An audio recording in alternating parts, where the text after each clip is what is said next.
Jau vairākus mēnešus Latvijā darbojas krāpšana, kur tev zvana it kā meita, saka, ka ir iekļuvusi avārijā, kur viņa pat ir izraisījusi, pārsitusi galvu, šobrīd atrodas slimnīcā un ir vajadzīgs daudz naudas, lai viņu dabūtu ārā no šīs situācijas.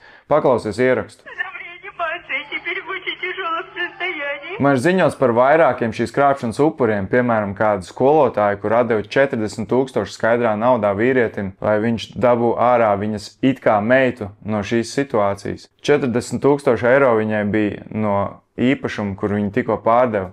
Zvana laikā šī it kā meita saka, ka viņa ir izraisījusi avāriju un ka tagad ir jāmaksā nauda gan policistiem, principā jākukuļo policija, lai viņi izvilk no šīs situācijas, jāmaksā slimnīcai, kas arī nemaz nav tik bieži, jo mums lielākā daļa veselības aprūpes tomēr ir bez maksas. Un tas, ko es iesaku, ir tomēr sadarboties ar policiju un ziņot par šo gadījumu policijai, nevis mēģināt viņus uzpirkt.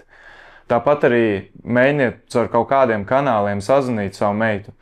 Un cilvēki bieži saka, ka meitas balss ir ļoti līdzīga, visticamāk tiek izmantots mākslīgais intelekts.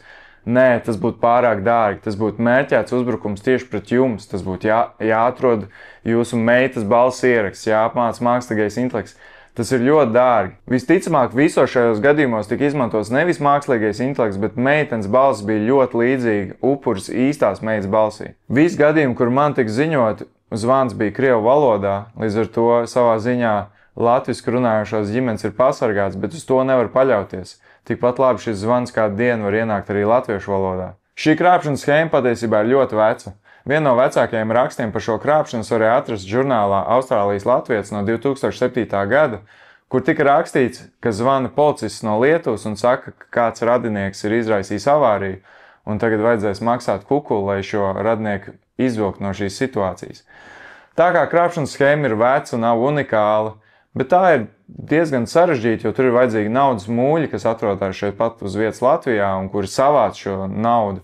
Tad es atzīmi pavilku nedaudz uz augšu, līdz ar to es lieku atzīmi 5 no 10. Ja tu saņēmi šādu zvanu, es ceru, ka tu ziņoji policijai, bet ja tu vēl neesi tādu saņēmis, tad esi uzmanīgs un es ceru, ka tu kaut ko iemācījies.